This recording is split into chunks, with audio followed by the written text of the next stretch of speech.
पुंडलिक गवर्धा हरि विठ्ठल श्री ज्ञानदेव तुकाराम श्रीमत् सद्गुरुकुंडा महाराज की जय। श्रीमत् सद्गुरु लक्ष्मण महाराज की जय। श्रीमत् सद्गुरु नारायण महाराज की जय। श्री सिद्ध सिंहासन पीठ की जय। अखंडानंद रूपाय सविज्ञान प्रदायिने भवध्वांत दिनेशाय कुंटाख्य गुरुवे नमः। श्रुतिस्मृतिपुराणानामालयं करुणालयं नमामि भगवत्पादं शंकरं लोकशंकरं। विज्ञानार्कमरीचिजालनिहता विद्यान्धकारव्रजा शब्दब्रह्मसमुद्रमन्दरगिरि सिद्धान्तबद्धव्रताः। ब्राह्मी नरतनरङ्गभूमिरसना संशोभिताभ्यानना सोऽयं सर्वजगद्गुरुर्विजयते श्रीमान् प्रभुशङ्करः। गुरुन्नत्वा महेशाख्यान् शङ्करं च सुरेश्वरं नैष्कर्म्यसिद्धेर्भाषायां प्रपञ्चः क्रियते धुना।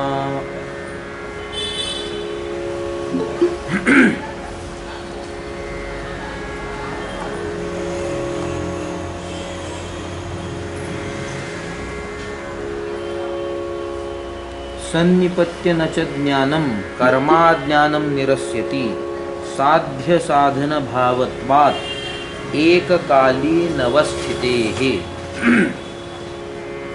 बृहस्पति सवे यद्वत् क्षत्रियो न प्रवर्तते ब्राह्मणत्वाद्यहं माने विप्रो वा क्षात्रकर्मणि। विदेहो वीतसन्देहो नेति नेत्यवशेषतः देहाद्यनात्मदृक् तद्वत् तत्क्रियां वीक्षतेऽपि न। स्थाणुं चोरधियालाय भीतो यद्वत् पलायते बुद्ध्यादिभिस्तथात्मानं भ्रान्तोऽध्यारोप्य चेष्टते।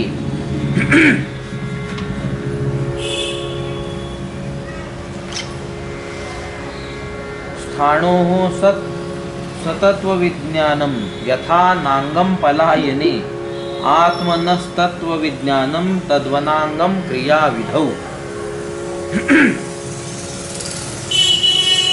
अध्याय पहिला श्लोक क्रमांक 61 पर्यंत 57 ते 61।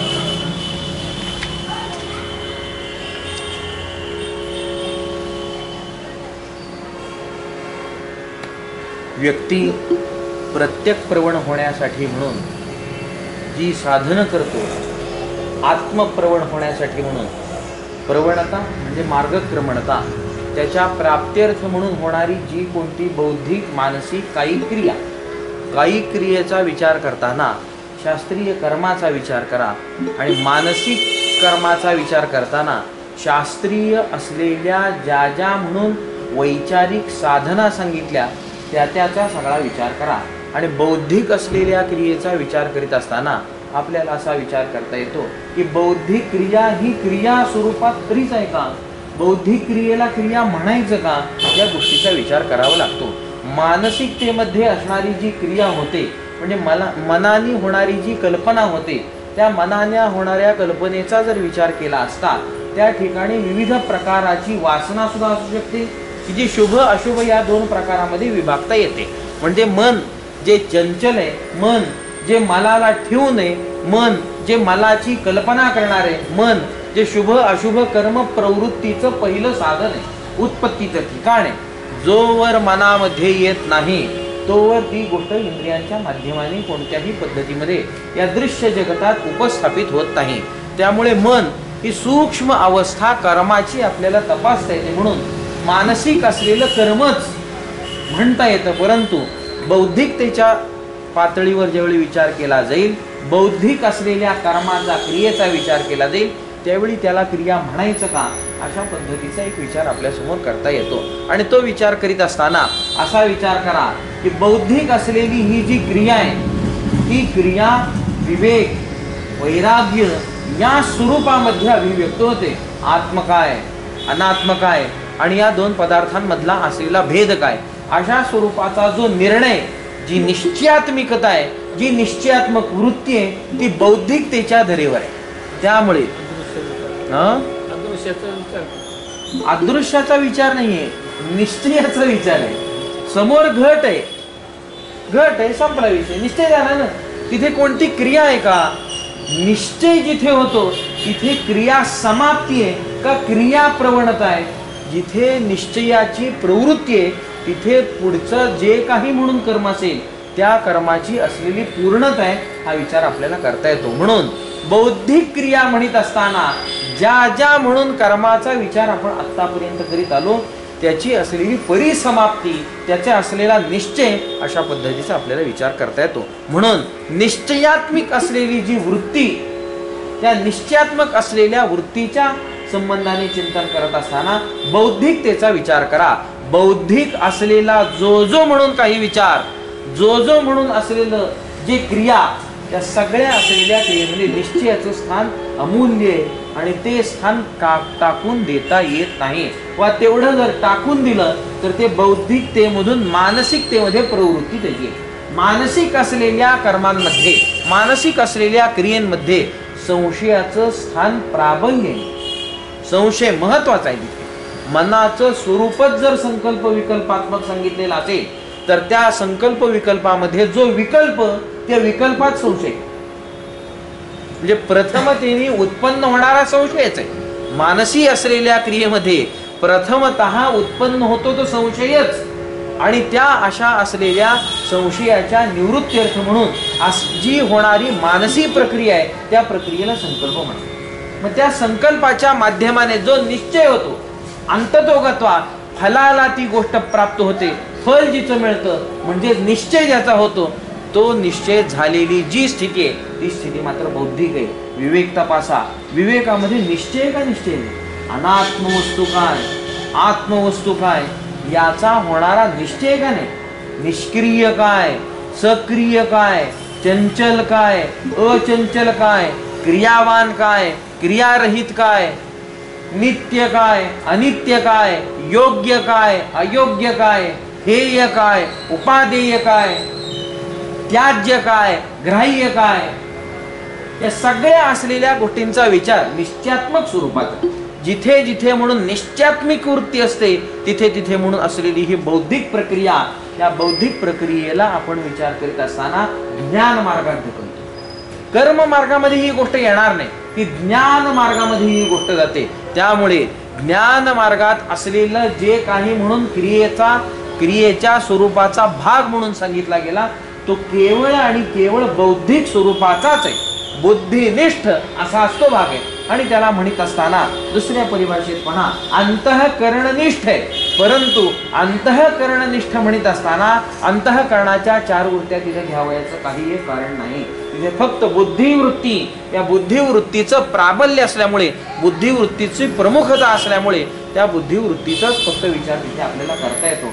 म्हणून बुद्धीने निर्णय करणं, बुद्धीने निश्चय करणं असा होणारा जो सर्वसाधारण व्यवहार सुद्धा आहे तो सर्वसाधारण होणारा व्यवहार सुद्धा ज्ञान मार्गाचा आहे असं म्हणायला काही हरकत नाही. ज्ञान होण्याची प्रक्रिया ना, मग ती व्यावहारिक धरेवरचं ज्ञान जरी असलं तरी ज्ञान.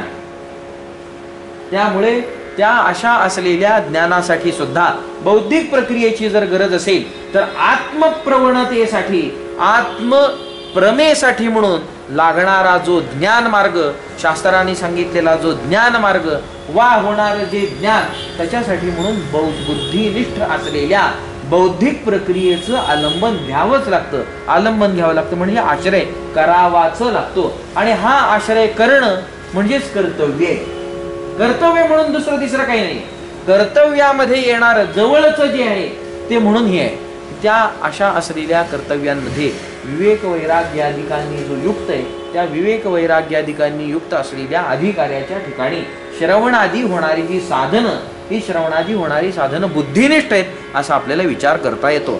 अंतःकरणनिष्ठ असलेल्या या सगळ्या क्रियेचा विचार केला असता आत्मप्रवणतेसाठी म्हणून लागणार जे जे काही असेल ते याच्या संबंधी असलं पाहिजे असा विचार आपल्याला करता येतो. आत्मप्रवणतेसाठी म्हणून, आत्मप्रमेसाठी म्हणून आत्म्याचं ज्ञान यथार्थ रूपाने परमात्मक असं जर व्हावयाचं ठरलं तर त्या अशा असलेल्या ज्ञानासाठी म्हणून काल विचार केल्याप्रमाणे अंतःकरणाची असलेली जी शुद्धी आहे ती अंतःकरणाची शुद्धी नितांत गरजेची आहे. अंतःकरणाची शुद्धी होईलच कशाने याचा विचार करीत असताना निष्काम, नित्य, नैमित्तिक जे केलेलं शास्त्रीय कर्म, त्या नित्य नैमित्तिक निष्काम शास्त्रीय कर्माचा जो परिणाम आहे, जे फल आहे, ते फल मात्र अंतःकरण शुद्धी आहे. ती अंतःकरण शुद्धी झाली असता ततश्चित्त शुद्धी तच संसार याथात्मनवबोधा. संसाराचं जे यथार्थ ज्ञान आहे, संसार काय आहे या गोष्टीचं ज्ञान अंतःकरण शुद्धी झाल्या विना होऊच शकत नाही. संसार किती वाईट आहे हे सांगत असताना प्रत्येक व्यक्तीला नाना परिभाषा करता येतील, परंतु तो त्याच्यातून निवृत्त होईलच याची शाश्वती देता येत नाही. त्या संसाराचं खरं ज्ञान त्याला झाले अशा पद्धतीचा विचार आपल्याला त्याच्या संदर्भाने मांडता येत नाही.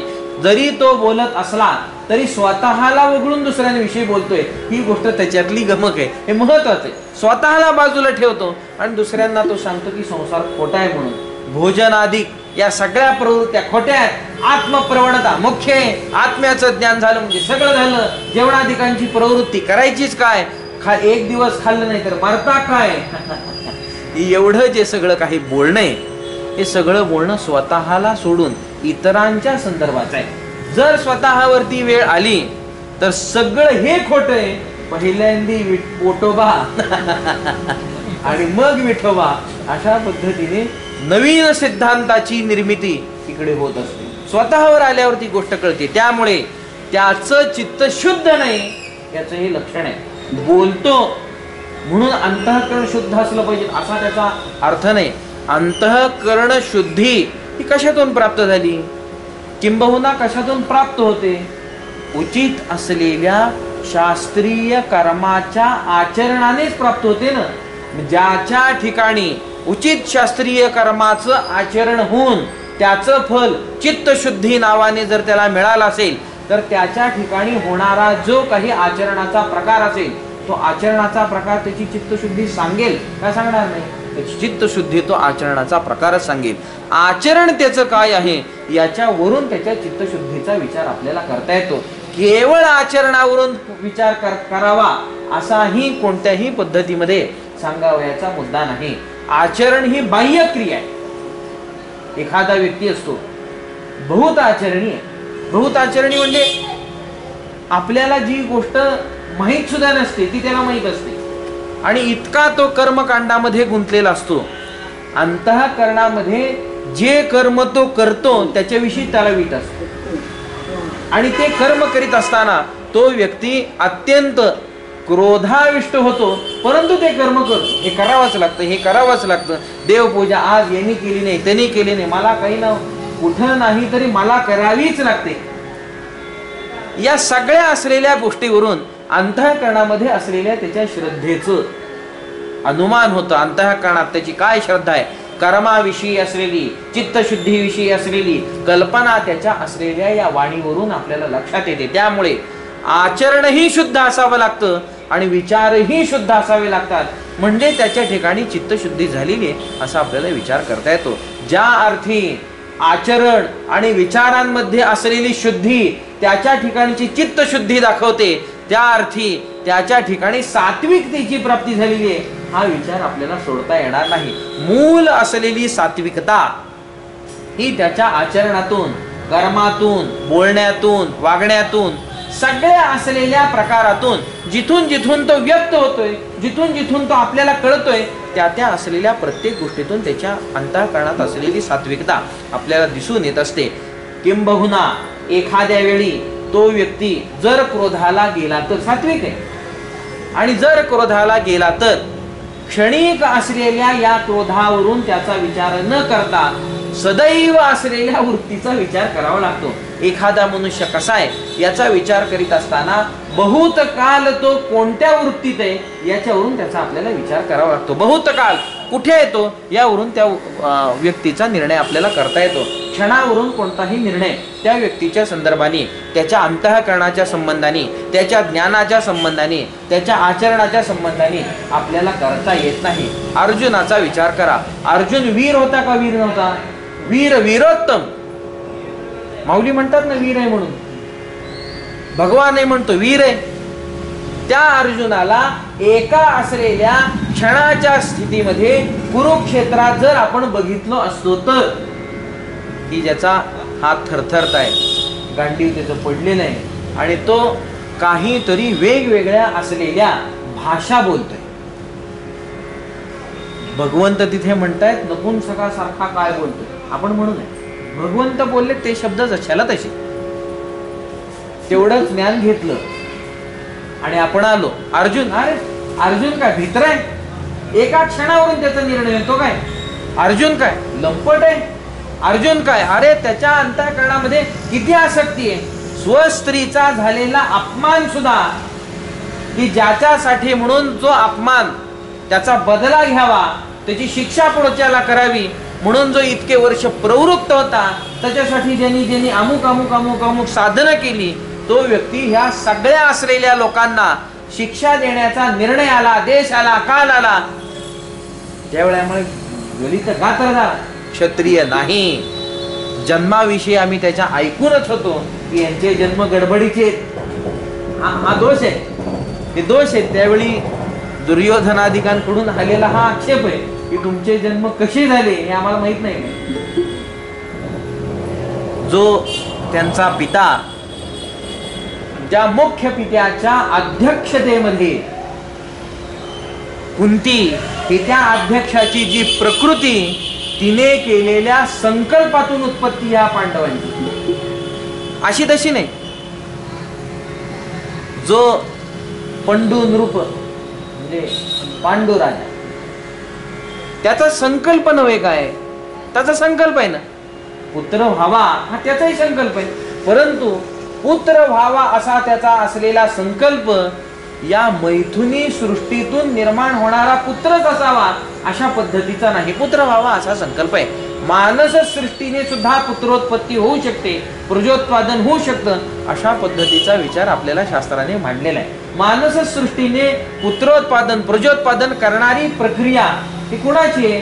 त्याचा आद्य प्रवणता, आद्य प्रकट करणारा हा कोण आहे? तर ब्रह्मदेव आहे, की ज्याच्याने मानस कल्पना केली, मनोकल्पना केली आणि या सगळ्या असलेल्या सृष्टीची उभारणी केली. मैथुनी सृष्टी आहे नाही, मानस सृष्टी. नारद आहेत, हे आपल्याला माहिती असेल. सनकादिक आहेत, ब्रह्मदेवाचे कसले आहेत? मानसपुत्र आहेत. मानसपुत्र म्हणजे आत्ताच्या परिभाषेत मानलेले आहेत काय? त्याला कोणी नाही, आपल्याला कोणी नाही, चला हा आमच्या पुत्रासारखा नाही, पुत्र आहेत. वत प्रत्यय जिथे जिथे लागतो तिथे तिथे तो तोच असतो असा विचार नाही. त्याच्या सारखा असतो म्हणजे भिन्न आहे अशी गोष्ट होते. मानस पुत्र आहेत असं म्हणत असताना पुत्र वत आहेत असं न म्हणता ते पुत्र आहेत असं ज्या अर्थी वर्णन आलेलं आहे त्या अर्थी म्हणावं लागतं की हे पुत्रच आहेत, पुत्रवत नाही. पुत्रवत म्हणायला ब्रह्मदेवाचा मैथुनी सृष्टीतून उत्पन्न झालेला पुत्र 18 मुख्य पुराण, 18 उपपुराण, 18 औपपुराण, 70 ते 80 आगमतंत्राचे ग्रंथ, 4 वेद याच्यामध्ये कुठे सापडणार. आता याच्या व्यतिरिक्त काय राहील नाही. 32 स्मृत्या तपासा.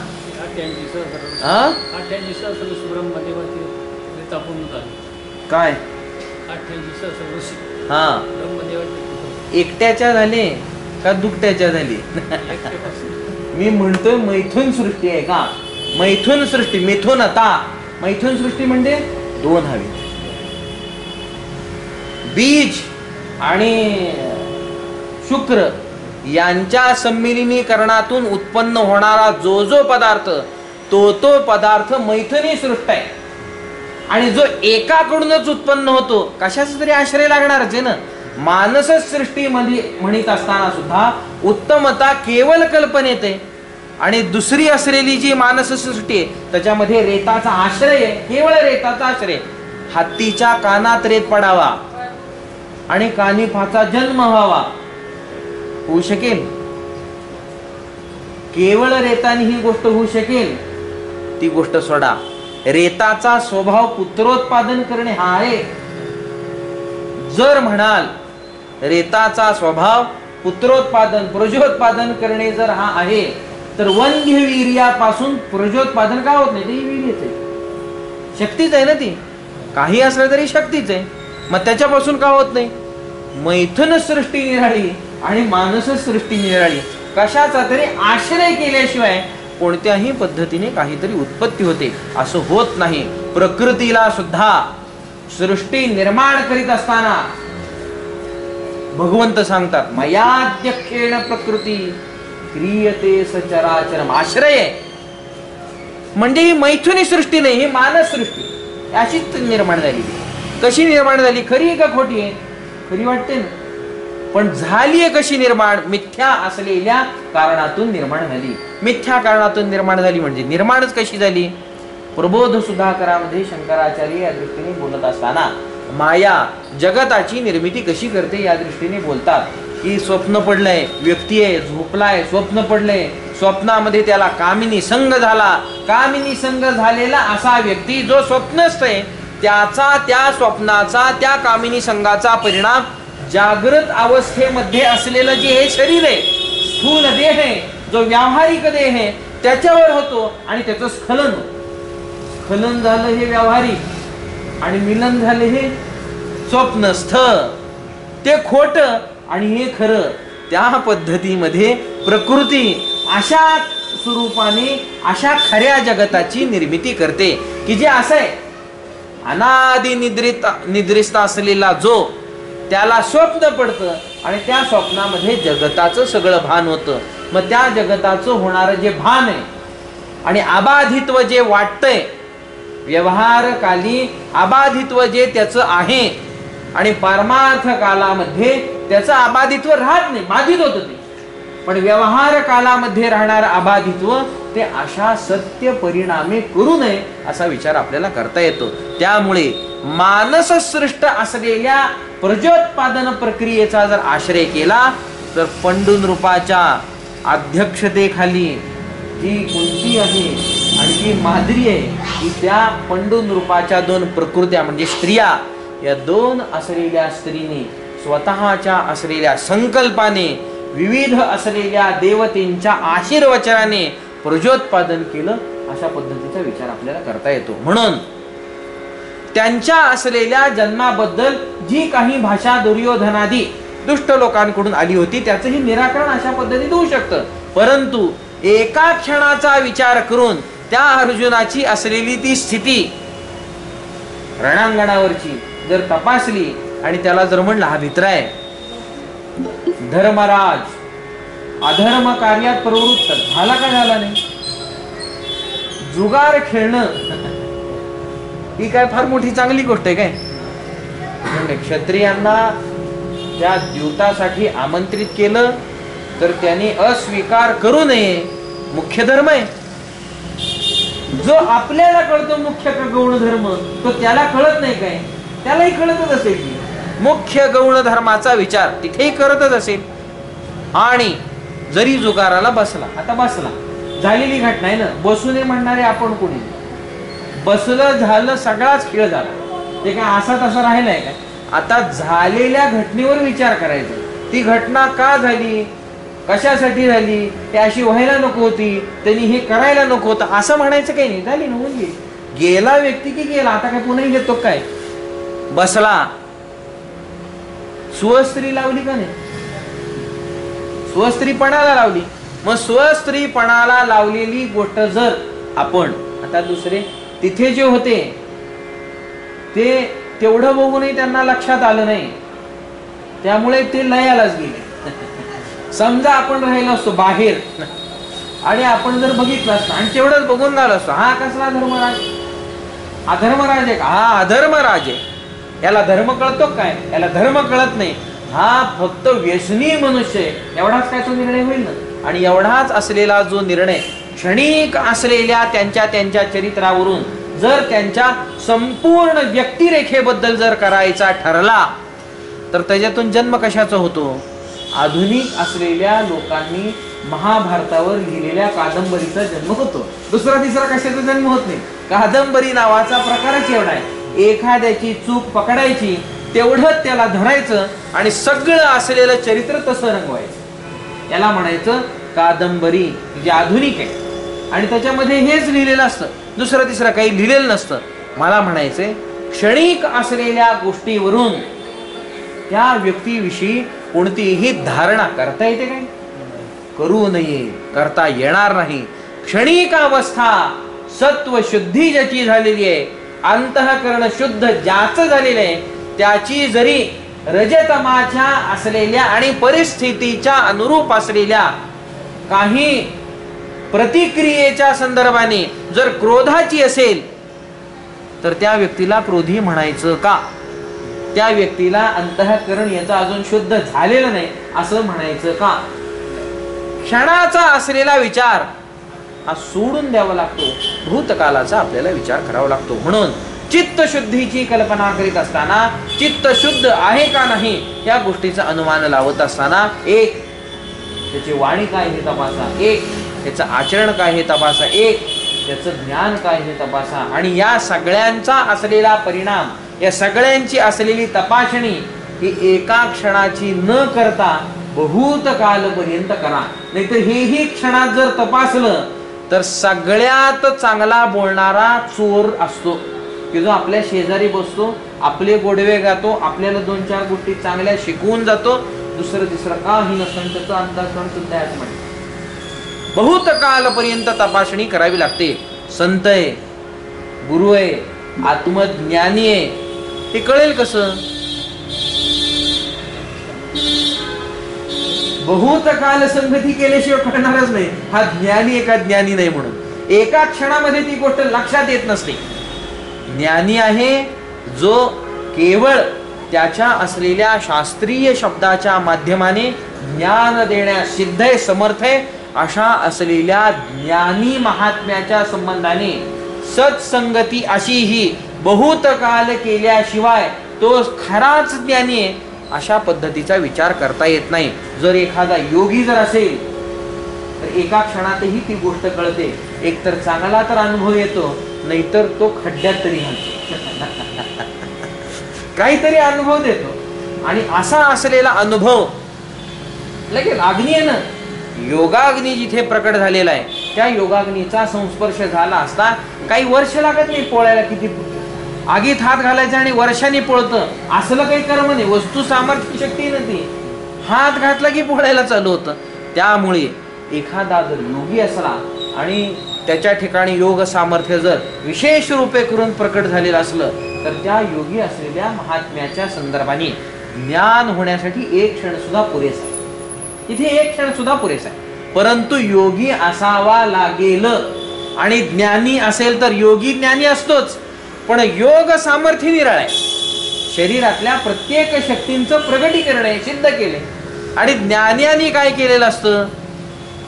अंतःकरण शुद्धीपर्यंत शास्त्रीय कर्मानुष्ठान आणि ज्ञानासाठी म्हणून बौद्धिक असलेल्या कर्माचा आश्रय त्यांनी केलेला असतो. म्हणून या असलेल्या सगळ्या शरीराला, या असलेल्या शरीरासकट सगळ्या जगताला मिथ्यात्व देऊन तो मोकळा झालेला असतो. आणि जो योगी असतो तो ज्ञान झाल्यावर सगळ्यालाच मिथ्यात्व देईल, पण ज्ञान होण्याच्या पूर्वी या शरीराच्या कणाकणाचा उपयोग करून घेईल. कण न कण, एक ना एक रोम रोमात असलेली शक्ती सुद्धा तो सिद्ध करेल, प्रगट करेल, जागृत करेल. किंबहुना मार्गच तो तसा असल्यामुळे तिथे तिथे तसा तसा अनुभव आपल्याला येत असतो. सांगण्याचा हेतू असा आहे की चित्तशुद्धी ही महत्वाची. आणि त्या चित्तशुद्धीच्या उपरांत लक्षात काय येतं? संसार आणि त्याचं यथार्थ स्वरूप. संसार काय या गोष्टीचं ज्ञान होतं. ज्यावेळी एखाद्या वस्तूपासून आपल्याला दूर जावयाचं ठरतं वा ती वस्तू त्यागावयाची आहे, सोडून द्यावयाची आहे, त्याज्य आहे हा निर्णय करावयाचा असतो, त्यावेळी त्या वस्तूविषयी यथार्थ ज्ञानाची नितांत गरज असते. खरं काय, जे दिसतंय ते खरं आहे का त्याचं स्वरूप निराळ आहे, अशा पद्धतीचा आपल्याला विचार करावा लागतो. म्हणून संसाराचं ज्ञान जोपर्यंत होत नाही, खऱ्या स्वरूपात होत नाही, तोपर्यंत वैराग्याची प्राप्ती होते असं म्हणणं चुकीचं. हे बुवा फार वैरागी आहेत आणि त्यांना काहीच सुटलेलं नाही, ही वैराग आहे. ही विरागता आहे. ही विरागता नाही, ही बोलण्यातली विरागता आहे. आरोप एखाद्याने पदवी लावावी तशी हा वैरागी आहे अशी पदवी लावायची असते. आपण काही ठिकाणी वैरागी लोक पाहतो. वैरागी लोक म्हणजे ते गोसावी लोक म्हणून ज्यांना बोलतात. आता खऱ्यातले घ्यायचे नाही, खऱ्यातले थोडेच असते. आडनावाची तर नकोच आहे. आडनावाची गोसावी नसतात. गोसावी त्यांना आडनावाचीच असतात. त्यांच्या उत्पत्तीचं वर्णन करताना त्या ब्राह्मण उत्पत्ती मार्तंड नावाचा ग्रंथ, त्याच्यामध्ये असं वर्णन आलं की जे पूर्वी यांच्याच कोणीतरी कुळामध्ये, पूर्वी कधी माहित नाही पण पूर्वी त्या कुळामध्ये संन्यस्त झाले, गोसावीपणाला गेले आणि गोसावीपणाला जोन पुन्हा त्यांना विषय काही आवरेना म्हणून पुन्हा देशांतर करून स्थलांतर करून कुठेतरी त्यांनी पुन्हा ग्रस्त आरंभ केला. असे जे आणि त्यांचे जे पुढे आलेले उच्च त्यांना ते मग गोसावी, सरस्वती अशा आडनावाचे. हे आडनावं नाही, आडनावं ज्यांची ज्यांची अशी आहेत ब्राह्मण उत्पत्ती मार्तंड सांगतं बरं. ते अशा पद्धतीने त्यांचं चिंतन. गिरी, गिरी आडनाव असतं काय? नाही, गिरी ही पदवी आहे. कोणाची पदवी आहे? संन्याशाची पदवी आहे. आनंदगिरी, ते गगनगिरी, गंगागिरी म्हणजे काय? हे संन्याशी आहेत. आणि या संन्याशी लोकांनी करावयाचं काय? धर्म प्रचार करा. कुठे धर्म प्रचार करताल? गिरी म्हणजे पर्वतांच्या ठिकाणी जाऊन तुम्ही धर्म प्रचार करा. पर्वत रांगेमध्ये जे जे गाव आहेत, जे जे देश आहेत, तिथे जाऊन धर्म प्रचार करणं, धर्म स्थापना करणं हा तुमचा अधिकार आहे. आणि तुम्हाला ते क्षेत्र धार्मिक कामासाठी म्हणून दिलेलं आहे. म्हणून गिरी. तीर्थ असतं ना. आता प्रातस्मरणीय भारती तीर्थ स्वामीजी शृंगेरीचे, रामानंद तीर्थ. तीर्थ हे आडनाव नसतं, ही पदवी आहे. मग ह्या लोकांनी काय करायचं? तीर्थाश्रय करत राहा. दुसऱ्या गावातच जायचं नाही. तीर्थावरून तीर्थाला, तीर्थावरून तीर्थाला. आणि हे तीर्थक्रमण आणि तीर्थाचा आश्रय करत असताना वेगवेगळ्या असलेल्या लोकांच्या गाठीभेटी घेत तिथे धर्माचं आयोजन करावं, धर्मसभा भरवावी. आणि तिथे असलेल्या जो जो काही म्हणून धर्माच्या संदर्भाने नवीन नवीन भाग आता उपस्थित झाला, काही शंका उपस्थित झाल्या, त्याचं निवारण करण्याचं सामर्थ्य वा त्यांचा तो अधिकार आहे, त्यांचं ते क्षेत्र आहे, अशा पद्धतीची संस्था राबवली. आता गिरी कुठे सापडतात? तीर्थही कुठे सापडतात? सरस्वती सगळेच आहे. गोसावी आपणच गोसावी नाही एवढंच फक्त जिकडे तिकडे गोसावी आहेत. महंत, महंत सुद्धा जो गोसावी असतो आणि राजकारणी संबंधी असतो तो महंत. उगा मठात बसला म्हणून महंत म्हणायचं नाही. उद्या जर मला म्हणले हे महंत आहेत या मठाचे, आमच्या मठाचा आणि राजकारणाचा संबंधच काही नाही, महंत कसं काय म्हणता? आता मला ती व्याख्या माहित असल्यामुळे तुम्हाला अज्ञानी हे मला कळतं. महंत, महंत म्हणजे काय? राज्यसभा जी चालते, राजाची पूर्वी जी राज्यसभा चालत होती, राज्याधिकार जो चालत होता, त्यांच्या संबंधाचा आणि जे तीर्थ, गिरी, सरस्वती, धर्माचार्य यांच्या संबंधाचा जो मधला दुवा, तो महंत, की ज्याला एक मठ दिलेला असायचा, त्याचं राहावयाचं ठिकाण. दुसरं तिसरं काही नाही, त्यांनी तिथे राहायचं. पण तोही गोसावीच असला पाहिजे. कारण काही यांना येऊन त्यांनी सांगायचे, यांना काहीतरी राजकीय मदत पुरवायची, राजाची नेमची भेट घालून द्यायची, राजाचं संशोधन करायचे. समजा राजा जर दुर्बुद्धी झाला तर दुर्बुद्धी झालेला राजा या धर्माचार्यांपर्यंत त्याची बातमी येईपर्यंत अकल्याण मागेल सगळ्या राज्यात. ती बातमी लगेच त्या धर्माचार्यांपर्यंत पोहोचवण्याची व्यवस्था आहे महंत. आणि त्या महंतांना मग वेगवेगळ्या पद्धतीमध्ये काहीतरी पुरवणं, काहीतरी त्यांना आश्रय देणं. ते कुलगुरू होते. कुलगुरू नावाचा प्रकार निराळा. 10 प्रकार दशनामी संन्याशीचे ती संस्था सनातन धर्मातली बिघडल्यामुळं सगळीकडे धर्माची हानी होते असा विचार आहे. नाहीतर एवढी मोठी संस्था कोणत्याही धर्माने कधी राबवली, एवढी मोठी संस्था आहे. प्रत्येक असलेल्या क्षेत्रांच्या संदर्भाने सुद्धा आहे. भारती हे सुद्धा आहे ना, भारती. भारतामध्ये जो प्रदेश या लोकांकडून शिल्लक राहतो, जाऊ शकत नाही, तिथे त्यांनी जाऊन राहावं आणि तिथे धर्म प्रचार करावा, अशा पद्धतीचा विचार. आणि ह्या सगळ्यांनी काही वर्षानंतर एकत्र यावं, त्याला कुंभ. तो पर्व कुंभ आहे. आता कुंभाला एकत्र येतात आणि पुन्हा एकत्रच जातात. अशी सगळी स्थिती आहे. ज्याच्या त्याच्या गावाला जात नाही, पुन्हा एकत्रच जातात. धर्म प्रचार वगैरे हा काही प्रकार नाही. त्यातले गोसावी जे खरे नाहीत ते आपल्याला माहिती असेल. खराच विराग आहे का? नाही. इथे गांजा ओढत बसलेले असतात. सोडा महादेवानी कधी घेतला? महादेवानी घेतलेला आम्ही तर बघितला नाही, बघितला त्यांनी सुद्धा नाही. महादेवाला माहित सुद्धा नाही. मग हे कुठनं आलं? नाही म्हणे लिहिलेलं आहे शास्त्रात. मग शास्त्र आम्ही वाचतो, शास्त्रात कुठे लिहिलेलं नाही. मग तुम्ही कसं घेता? मनात तेवढं येतं. कसं आहे, साधूची इच्छा झाली. आता साधूची इच्छा म्हणल्यानंतर आम्हाला काय अडकायचंय काय? याच्यातून निवृत्त व्हायला जे वाटेल ते करू, असं होत नाही. असं होत नसतं. हे शास्त्र नाहीये. व्यसनाधीनता आहे ही गोष्ट लक्षात का येत नाही? व्यसन आहे आणि त्या शुल्लक असलेल्या व्यसनापासून जो निवृत्त होऊ शकत नाही, तो जगतातून निवृत्त होतोय असा विचार करणं खोट आहे.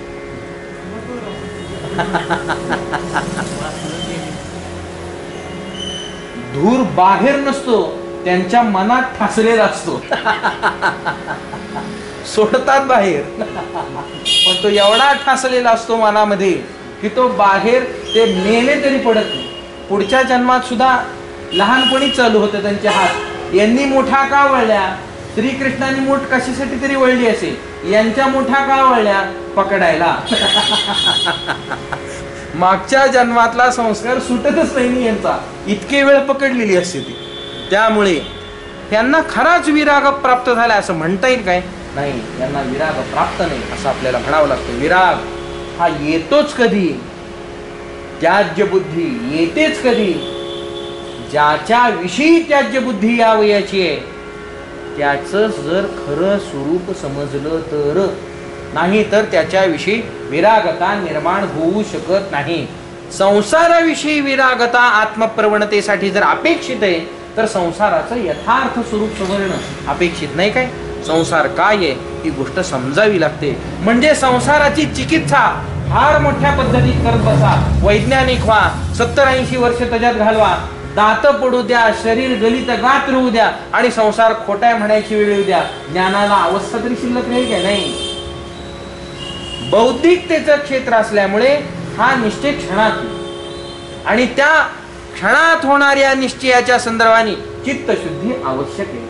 चित्तशुद्धीनंतर उपस्थित होणारा संसार आणि त्याचं यथार्थ ज्ञान की जे आत्मभिन्न असं जे होणारं ज्ञान आहे याच्या संदर्भाने विवेक असं म्हणा.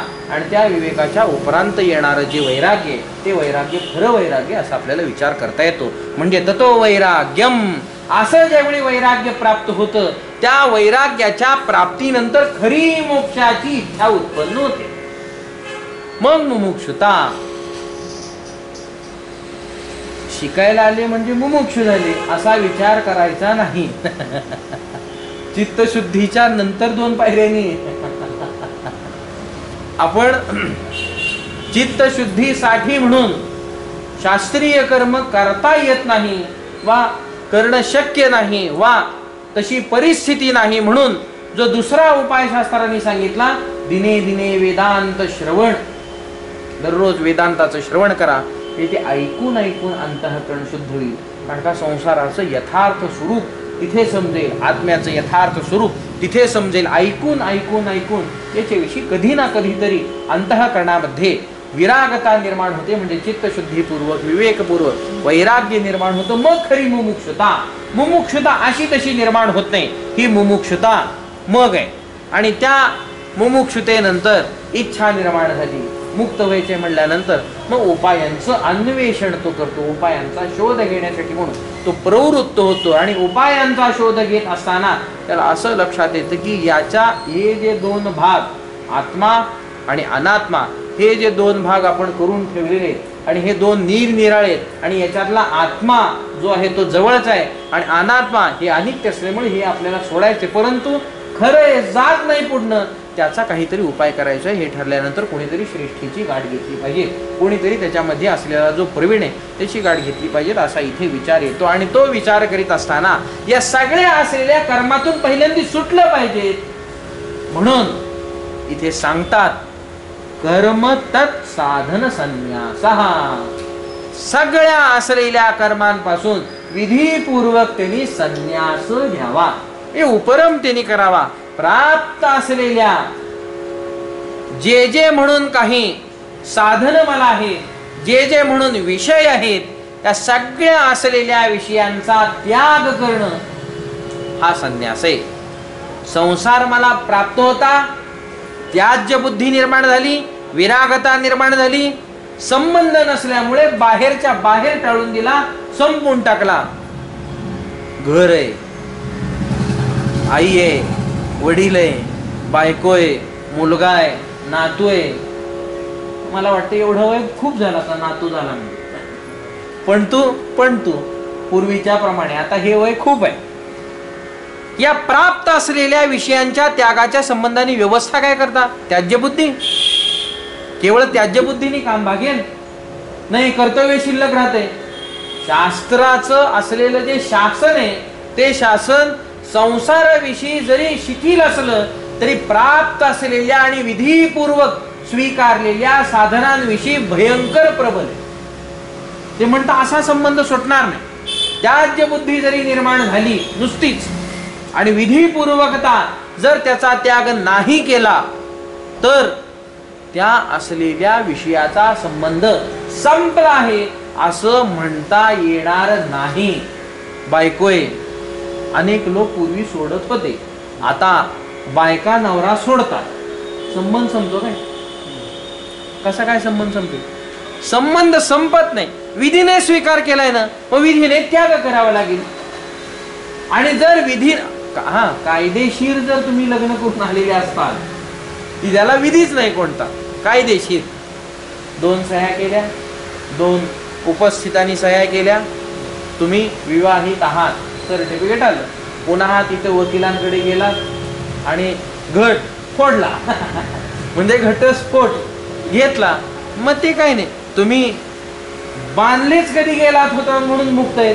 तुमची अवस्था जीवासारखी आहे, मुक्तच होता बाबा, पण तू बळाने बद्ध झालाय, मुक्तच आहे तू तुला विधीच नव्हता कोणता, तुम्ही अनैतिकतेने एकत्र आलेला होता तू.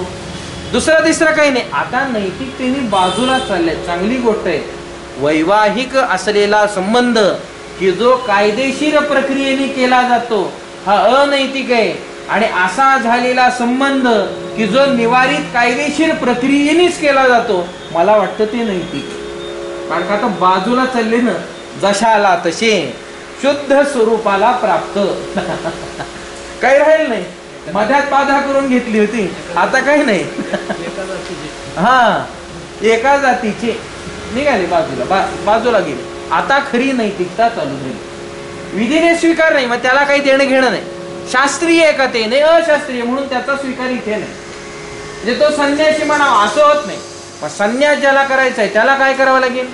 प्राप्त असलेल्या विषयांच्या संबंधाने चिंतन करताना काय करावं लागेल? त्याग करा. कसा त्याग करा? विधीपूर्वक त्याग करा, कर्तव्य पूर्ती करून सगळ्या असलेल्या मागिलांची व्यवस्था लावून. ही काही थोडीफार शक्य ठेवली, नाहीतर ती व्यवस्था लावण्यात मरण सुद्धा येईल, पण व्यवस्था संपत नाही. पुढच्यांना ते देणं कर्तव्य मुक्ती असा प्रकार सांगत असताना सुरेश्वराचार्य एका ठिकाणी म्हणतायत की ज्ञानी आहे तो कर्तव्य मुक्त कर्म मुक्त होतोच कसा? नाही, ज्ञानासारखा ज्ञानी होतो, कळत नाही. मग ज्ञानी होतोच कसा याचा विचार करताना सुरेश्वराचार्य म्हणतात तो ज्ञानी व्यावहारिक असलेल्या पित्याप्रमाणे कर्तव्य मुक्तीला प्राप्त होतो. व्यावहारिक पिता कसा कर्तव्य मुक्तीला प्राप्त होतो? स्वतःची असलेली सगळी कर्म पुत्राच्या हाती देतो आणि तो कर्तव्य मुक्त झाला याचा आनंद जसा उपभोगतो तसा ज्ञानी कर्ममुक्तीचा आनंद उपभोगतो. आता त्याला काही करायचं शिल्लक आहे का? घर काय आहे हे त्यांनी पाहायचं शिल्लक राहतं का नाही? त्यांनी सोपवून दिलं ना. मुलाच्या हातात ज्याप्रमाणे त्यांनी सोपवावं आणि स्वतः मुक्त व्हावं, स्वतः जी म्हणून त्याचं काही कार्य असेल त्या कार्यात त्यांनी प्रवृत्त व्हावं आणि या सगळ्या असलेल्या व्यावहारिक कार्यातून त्यांनी जसं मुक्त व्हावं त्याप्रमाणे ज्ञानी अकर्म मुक्त होत असतो. ते कर्म ज्याचं आहे त्याला सोपवतो आणि मुक्त होतो. कर्म कुणाचं? अविद्येचं. इकडे त्याचं होतं, परंपरेप्रमाणे पुढे सरकवत आलं पाहिजे.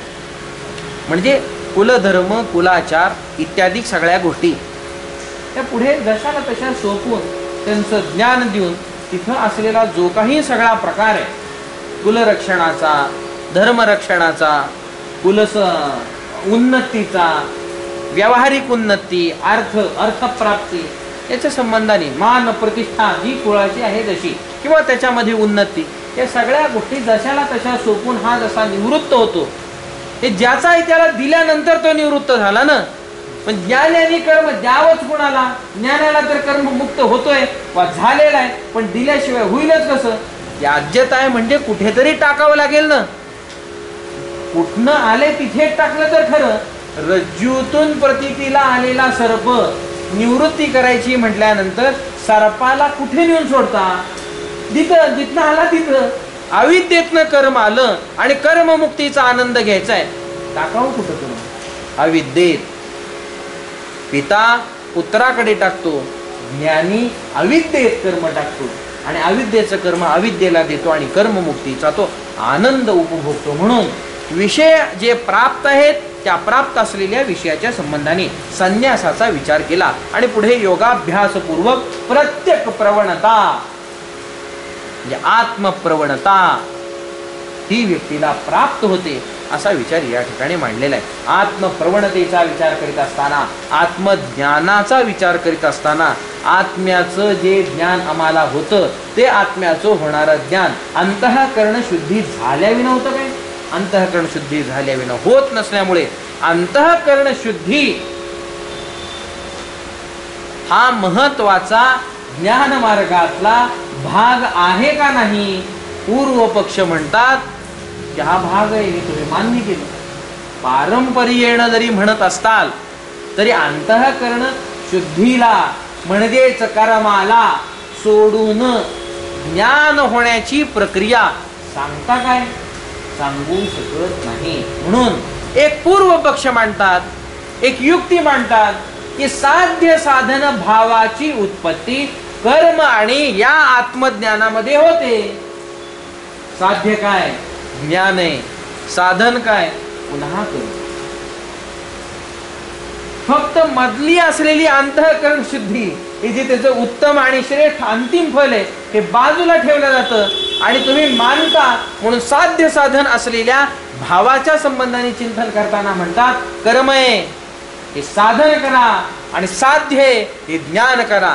साध्य साधन भावाच्या संदर्भाने विचार करताना तिथे होणारी ही सगळी स्थिती तपासून साध्य साधन भाव रूप असलेलं कर्म ज्ञान आणि हे ज्ञान की जे कर्म नावाच्या साधनाने प्राप्त होते म्हणजेच ज्ञानानंतर उत्पन्न होणारा वा ज्ञानानंतर जो प्राप्त होणारा मोक्ष आहे त्या मोक्षामध्ये सुद्धा ज्ञान हे जे साध्य एक क्षणिक कमी देशाचं असलेलं या अशा असलेल्या ज्ञानापेक्षा कर्माचा प्रदेश मोठा होतो का? होत नाही.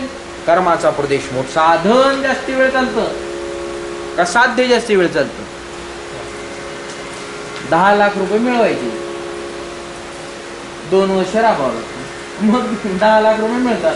किती वेळ लागतो? पेटी आणायची फक्त किंवा चेक, संपला ना विषय. साध्य किती? लगेच. मोठं कोण? श्रेष्ठता कोणाला देताल? त्याचा विचार करीत असताना ते इथे पूर्व पक्षी म्हणतायत की मोठं कोण? तर कर्म आहे. कर्मामुळे ज्ञान झालं, नाहीतर ज्ञान होणार नाही. कर्म टाकून ज्ञान करून द्या बरं. सिद्धांत पक्षाची अडचण आहे, कर्माला टाकून ज्ञान होईल कसं? होणार नाही. कर्म तर तिथे अपेक्षित आहे. कर्म जर नाही केलं, शास्त्रीय उचित नित्य नैमित्तिक निष्काम कर्म जर नाही केलं तर ज्ञान होण्याची योग्यता आणि ज्ञान होऊ शकत नाही. अडचण आहे, सिद्धांत पक्षाची अडचण आहे की होऊ शकत नाही. आणि पूर्व पक्षी म्हणतायत की हे कर्म मोठं आहे की जे तुमचं जे ज्ञान, की ज्या ज्ञानाच्या माध्यमाने तुम्ही म्हणता मोक्ष मिळतो, त्या ज्ञानाला मिळवून देणार आहे. आणि असं हे जे ज्ञान आहे हे ज्ञान कमी आहे, कर्म मोठं. त्यामुळे साध्य साधन भावाच्या दृष्टीने असलेलं हे कर्म आणि ज्ञान या गोष्टीचा विचार केला असता कर्माला मोठेपणा प्राप्त होतो, कर्माला मोठेपणा दिला जातो. आणि कर्माला दिलेला मोठेपणा कारण आहे ना, कार्य ज्ञान म्हणतात. म्हणजे आपली जी शंका येते त्याच्यासाठी म्हणतो कार्य हे ज्ञान समजतात आणि कारण हे शास्त्रीय कर्म समजतात. कारण व्यापक की कार्य व्यापक? घट व्यापक असतो का घटाचं उपादान कारण जी माती ती व्यापक असते? मातीचं राहायचं ठिकाण किती? माती सगळीकडे आहे आणि घट एकदेश स्थित आहे. आणि माती कुठे कुठे नाही म्हणून जिथे तिथे माती आहे. घट व्यापक आहे म्हणणाऱ्याच्या डोक्यात सुद्धा माती आहे. माती व्यापक आहे, व्याप्य आहे. लहान आहे, कमी देशात राहणार, एक देशात राहणार आहे. आणि मातीचा देश मात्र घटाच्या मानाने बहु आहे, मोठा आहे, व्यापकतेला आहे. त्यामुळे कारण आहे ना ती, मग कारणाची व्यापकता जास्ती, कार्याची व्यापकता कमी. कार्य व्याप्य आहे आणि कारण व्यापक आहे. कर्म कारण मानतो आणि ज्ञान कार्य मानतो, साध्य साधन भावाप्रमाणे. जर कारण हे कर्म झालं तर मोठं कोण होईल? त्यात कर्म मोठं होतंय आणि कार्य ज्ञान असेल कमी होते. मग मोठं कोण? कर्म मोठं आहे. आता हा त्यांचा वाद. मग कर्म मोठं ठरल्यानं बरं दोघांची जोडी टाकता येते काय? टाकता येत नाही. मोठेपणा आणि कमीपणा ठरला का ठरला नाही? ठरला. मग आता आम्ही पुढे जाऊन म्हणतो कर्म अंगी आहे आणि ज्ञान अंग आहे. कमी जे आहे ते हात, हात म्हणजे मी, कमी म्हणजे एवढा सगळा. हात काय अंग आहे?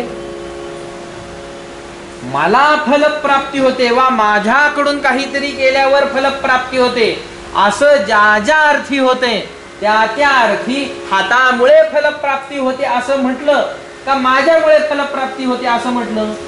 अंगीमुळे झालं ना. मी खाल्लं, पोटात जी क्षुधा होती ती निवारण झाली.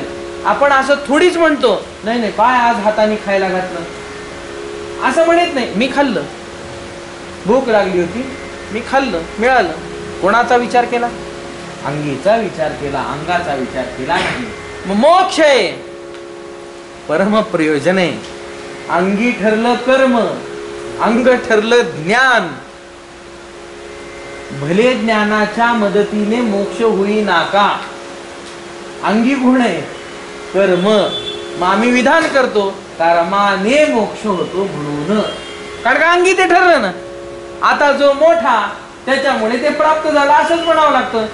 मग अंग अंगी भाव कर्म आणि ज्ञानामध्ये देऊन त्या कर्म आणि ज्ञानाचा विचार करून ज्ञानात मोक्ष हा एवढा असलेला जो संबंध आहे तो संबंध फोडण्याचा प्रयत्न पूर्व पक्षाने केलाय. खराच असा अंग अंगी भाव यांच्या ठिकाणी येतो काय? ही गोष्ट आपल्याला तपासावी लागेल. अंग अंगी भाव येतोच कोणकोणत्या कारणामुळे ही पहिल्यांदी गोष्ट तपासावी लागेल. अंग अंगी भावाची असलेली जी लक्षण आहे ती तपासावी लागेल. साध्य साधन भावाची जी लक्षण आहे मुख्य, ते मानायचंच कधी, ती गोष्ट आपल्याला तपासून घ्यावी लागेल. ती गोष्ट ज्यावेळी तपासली जाईल त्यावेळी अंग अंगी भाव हा समजेल आणि त्या अंग अंगी भावाप्रमाणे खरंच कर्मांगी आहे का खरंच ज्ञान अंगी होते. आणि मग कर्मांगी ठरलं तर कर्माने मोक्ष मिळतो हा सिद्धांत निर्विवाद सत्य म्हणून स्वीकारावा लागेल. आणि ज्ञान अंगी ठरलं तर ज्ञानानेच मोक्ष होतो हा सिद्धांत निर्विवाद स्वीकारावा लागेल. भिस्त सगळी अंग अंगी भावावर अवलंबून आहे. काय अंगांगी भाव आहे? वेळेची मर्यादा झाली असल्यामुळे आज आपण इथेच थांबू. बाकीचं चिंतन उद्या. पुंडलिक वरदा हरी विठ्ठल श्री ज्ञानदेव तुकाराम. श्रीमद सद्गुरु गुंडा महाराज की जय. श्रीमद सद्गुरु लक्ष्मण महाराज की जय. श्रीमद सद्गुरु नारायण महाराज की जय. श्री सिद्ध सिंहासन पीठ की जय. जय गुंडानाथ महाराज. जय गुंडानाथ. जय गुंडानाथ.